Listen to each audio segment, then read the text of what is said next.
नमस्कार,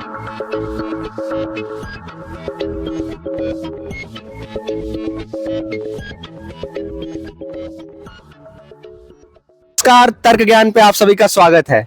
आज हमारे साथ दिल्ली वाद विवाद सर्किट के मुख्य और कुल श्रेष्ठ कहे जाने वाले दिग्विजय भैया जुड़े हैं।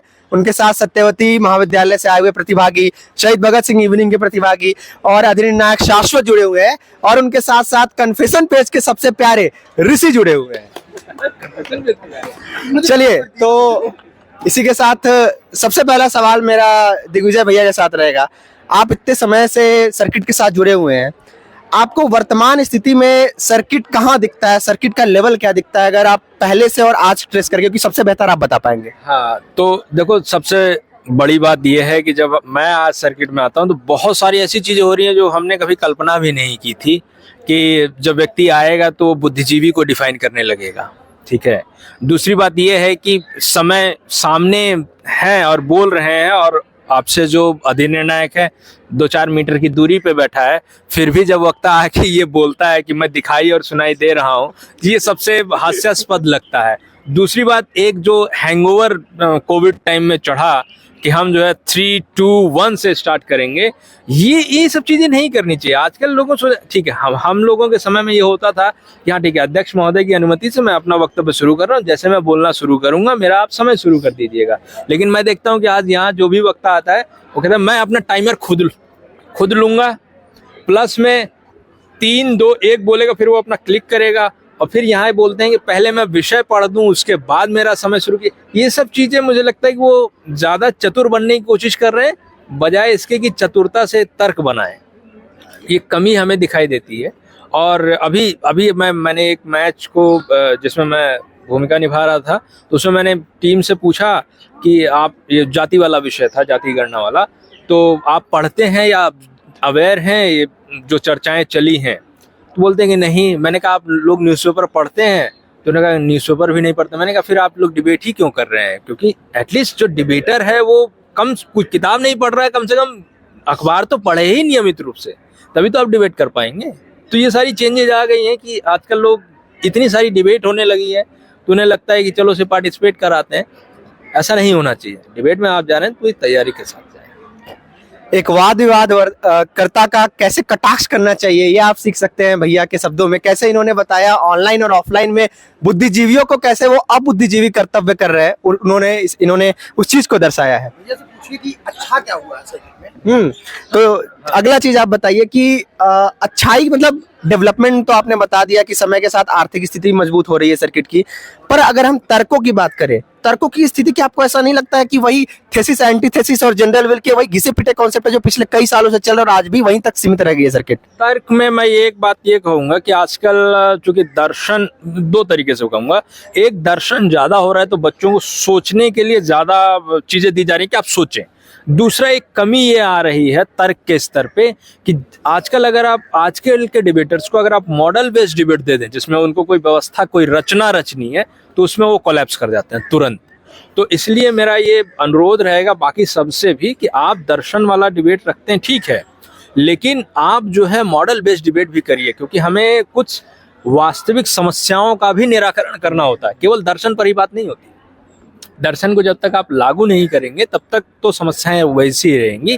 तो दर्शन अच्छी बात है और वो क्वार्टर, सेमी और इन सब के लेवल्स में होना ही चाहिए, लेकिन आप कम से कम लीग चरणों में कुछ व्यवस्थागत मॉडल बेस्ड डिबेट भी करवाएं, तो ये सब चीज हो रही है। और जहां तक तर्क की बात है, तर्क मुझे लगता है कि आ तो रहे हैं, लेकिन थोड़े से वही है कि थोड़ी और मेहनत करने की जरूरत है। और एक सबसे बड़ी कमी ये हो जा रही है कि आजकल ओपन पीढ़ी बहुत कम हो रही है। जब हम अपने टाइम में डिबेट करते थे, हम किसी भी डिबेट में जाते थे तो वहाँ पे एमए और भी बड़े बड़े सब लोग आ जाते थे, तो हम लोग सीखते ज्यादा थे। अभी क्या हो गया है कि क्लोज हो गया है, तो यूजी के लेवल के ही सब लोग आ जाते हैं, उसमें सीखने का स्कोप मुझे लगता है कि थोड़ा सा कम हो गया है, क्योंकि सीनियर से मैच नहीं हो पा रहा है, तो कैसे वो क्या चीज बोल दे रहे हैं तो नहीं पता चल पा रहा है। जैसा आपने ओपन पीढ़ी की बात की, आपको ऐसा नहीं लग रहा है कि अब जो लोग हैं एक समय काल पूरा होने के बाद सर्किट से कटते चले जा रहे हैं, जिस वजह से ओपन पीढ़ी का जो कल्चर है वो अब धीरे धीरे डिग्रेडेशन की तरफ है? बिल्कुल, और मैं ये भी कहूंगा कि जितने सीनियर एजेस हैं उनके आने का एक बड़ा प्रभाव पड़ता है। वो आए, लोगों से मिले, लेकिन अभी हम ये देख रहे हैं कि पास आउट हो जाते हैं, तुरंत जो है वो लोग गायब हो जा रहे हैं।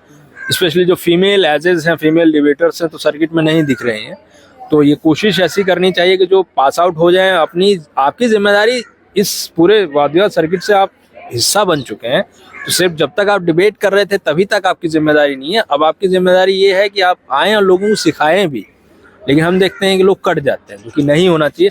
एटलीस्ट आप समय निकाल कर एक एक दिन तो आए। भैया इसमें एक छोटा सा फॉलो अप ये था कि नहीं, जैसे कि वाद विवाद सर्किट के अंदर जो लोग आते भी हैं तो उसके बाद करियर वाला जो चीज है वो तो पूरा छूट ही जाता है। नहीं, हमारे पास बहुत सारे ऐसे अधिनिर्णायक है जो अपनी उससे छुट्टी लेकर आते हैं। नहीं मतलब मैं ये कह रहा हूँ कि आप एक दिन तो आ जाओ। एक प्रश्न, जैसे प्रश्न क्वेश्चन ये है भैया, एक लिमिट नहीं होनी चाहिए कि भाई हो गया डिबेटिंग, सब कुछ डिबेटिंग थोड़ी है। डिबेटिंग मत कीजिए ना, आप कम से कम अधिनिर्णायक की भूमिका में तो आइए ही। लेकिन जैसे मेरा पूछना ये है कि मतलब जो मेजर फ्लो है वो कहीं ना कहीं ये तो नहीं है कि डिबेटिंग सिर्फ पर्सनालिटी डेवलपमेंट तक ही सीमित रह गया, करियर में मेजर रोल नहीं प्ले कर पा रहा है। ऐसा तो मुझे नहीं लगता, क्योंकि मेरे करियर में किया और बहुत सारे डिबेटर्स ऐसे हैं कि जो कि आईएएस भी बने हैं और भी दूसरे सर्विसेज में गए हैं। उन्होंने मेंशन किया है कि आप डिबेटिंग सोसाइटी में थे। अल्टीमेटली डिबेटिंग करता है कि आपकी थिंकिंग और चीजों को हैंडल कैसे करना है सिखा देता है। धन्यवाद भैया। अगले जो हमारे साथ जुड़े हैं वो है हमारे शहीद भगत सिंह शांति महाविद्यालय से माधव गौतम। माधव, आजकल आपके स्मार्टनेस की कन्फेशन पे इस पे बड़े ही दलील दिए जा रहे हैं, तारीफ की जा रही है। बहरहाल वाद विवाद पे बात करें, अगर आपको क्या लग रहा है, आप प्रथम वर्ष से वाद विवाद से जुड़े हुए हैं, आपको ऐसा क्या लग रहा है कि सर्किट को, जैसा भैया ने मॉडल बेस्ड डिबेट पे सवाल उठाया, क्या मॉडल बेस्ड डिबेट को ला करके एक पॉजिटिव अप्रोच लाने की आवश्यकता नहीं है सर्किट में?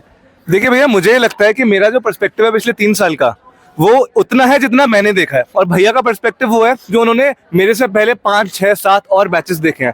तो मैंने जो देखा है मुझे कहीं ना कहीं वो ठीक ही लगेगा कि हाँ, सर्किट जैसा चल रहा है शायद यही सही तरीका है। लेकिन मुझसे बेहतर व्यू शायद भैया ही दे पाएंगे, क्योंकि उनके पास कंपैरिजन के लिए दूसरा डेटा अवेलेबल है। अब जब मैं भैया की बात सुन रहा हूँ तो मुझे लग रहा है कि हाँ, शायद मॉडल बेस्ड डिबेट्स बेहतर करी जा सकती हैं। पर जब तक मैंने ये विचार सुना नहीं था, मुझे यही लग रहा था कि हाँ, जैसी डिबेट चल रही है ठीक ही चल रही है, क्योंकि मेरे पास पर्सपेक्टिव ही वही अवेलेबल है बस। ठीक है, इसी के फॉलो वन में मेरा आपसे आखिरी प्रश्न ये रहेगा कि जो वाद विवाद सर्किट है ये कहीं ना कहीं कॉन्सेप्ट पे सीमित हो गया। हालांकि अभी हम लोग वेंकटेश्वर कॉलेज में खड़े हैं, यहाँ पे हम लोग ये देख रहे हैं कि वर्तमान कंटेक्स्ट पे टॉपिक्स बनाए गए हैं जो कि करंट से जुड़ी हुई है, लॉजिक जहाँ काम कर रहा है। कहीं ना कहीं डिबेटिंग सर्किट कहीं किताबी कीड़ा लोगों के लिए तो नहीं सीमित रह गया, जिनके पास किताबी कीड़ा है और बोलने की वाक शक्ति है, क्या यही डिबेट का वर्तमान में मतलब रह गया है?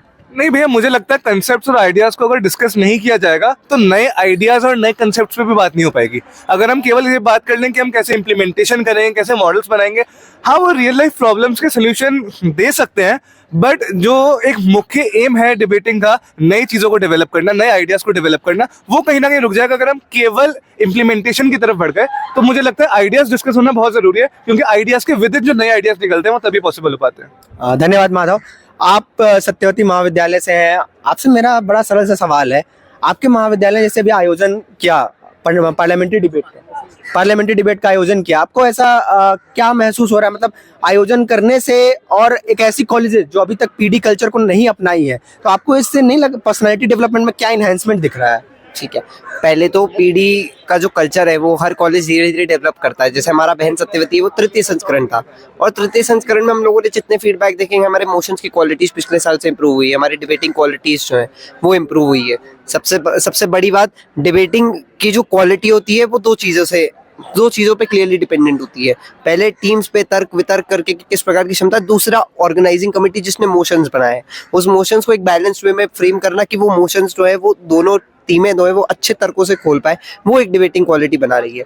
तो मेरा मानना है कि हमारा पूरी तरह प्रयास भी यही जा रहा है कि अगले वर्ष भी जो हम आयोजन कराएं वो इसी प्रकार से कराएं, इस प्रकार से बड़े लेवल पे हम टीम्स को एक बड़े स्तर पे लेके जाएं। डिबेटिंग इवेंट और डिबेटिंग की क्वालिटी को मेजर हमारा बढ़ाने का फोकस होता है, और वो फोकस जो है वो मेजरली मोशंस के ऊपर निर्भर करता है। अच्छा, धन्यवाद। इस बात में मेरा आप सबसे एक सवाल है, क्या सर्किट डेलिबरेटली डिबेटिंग क्वालिटी बढ़ा सकता है? क्या सर्किट उतना सक्षम है कि बीइंग डिबेटिंग सर्किट डिबेटिंग की क्वालिटी बढ़ा सके? क्योंकि जो लोग एग्जिस्ट कर रहे हैं वही डिबेट कर रहे हैं।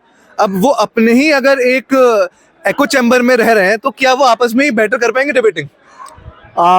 माधव, आप इंक्लूसिविटी के साथ बात कर रहे हैं कहीं ना कहीं। नहीं, इंक्लूसिविटी नहीं मैं कह रहा हूँ, जो एग्जिस्टिंग मेंबर है वो उतने ही है, नए लोग रिलेटिवली जो आते हैं वो जूनियर्स होते हैं, तो जो डोमिनेंट विचार है वो सीनियर्स के ही हैं। तो डिबेटिंग इंप्रूव करने का स्कोप बहुत हद तक कम रहता है, क्योंकि अगेन यूजी लेवल डिबेट्स हो रही है, ओपन पीडीज कम हो रही है। तो जो ऐसे लोग हैं कि कोई प्रोफेसर पार्टिसिपेट कर रहे हैं या पीजी के लोग पार्टिसिपेट कर रहे हैं जो सर्किट से शायद थोड़ा अलग हटके भी हैं, तो नए विचार तो कहीं ना कहीं आ ही नहीं पाते।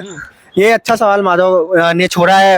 आप लोग से आशा रहेगा आप कमेंट बॉक्स में इसका जवाब देंगे और अपने विचारों को साझा करेंगे।